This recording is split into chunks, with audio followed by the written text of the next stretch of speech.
মুহূর্তে অত্যন্ত বড় আপডেট বা খবর। কলেজের ভর্তির পোর্টাল আগামী 2 দিনের মধ্যে চালু হতে চলেছে।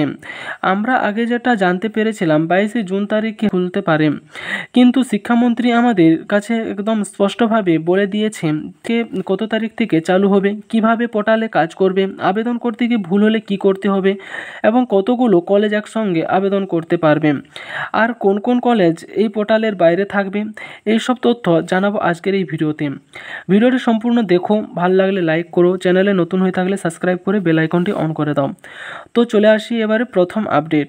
তোমরা যারা উচ্চ মাধ্যমিক দিয়েছ এবং কলেজের স্তরে জেনারেল বা অনার্স কোর্সে, এখন তো পাস আর অনার্স নেই, এখন মাইনর মেজর হয়ে গিয়েছে। মোট কথা তোমরা যারা বিএ, বিএসসি, বিকম এই সাবজেক্টগুলো নিয়ে ভর্তি হওয়ার জন্য অধীর আগ্রহে অপেক্ষা করছ, কবে থেকে ভর্তি শুরু হবে, কবে থেকে পোর্টাল চালু হবে জানতে চাইছ, তোমাদের স্পষ্টভাবে জানিয়ে দিই। শিক্ষামন্ত্রী একদম স্পষ্টভাবে বলে দিয়েছে মঙ্গল বা বুধবার যে ভর্তির পোর্টাল সেটা চালু হতে চলেছে।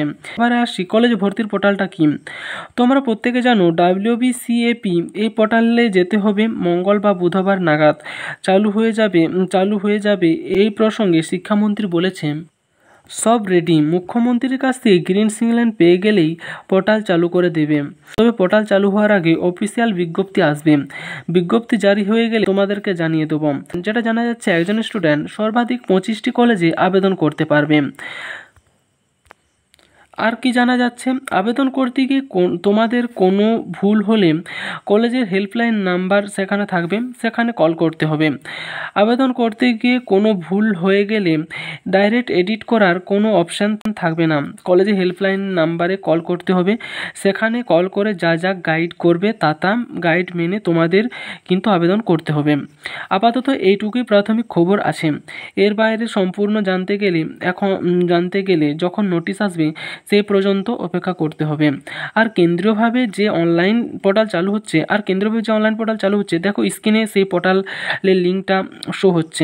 এই পোর্টালে গিয়ে রাজ্যের অধিকাংশ প্রায় সবকটি কলেজের পোর্টালে অন্তর্ভুক্ত, তবে কিছু কিছু এর বাইরে রয়েছে।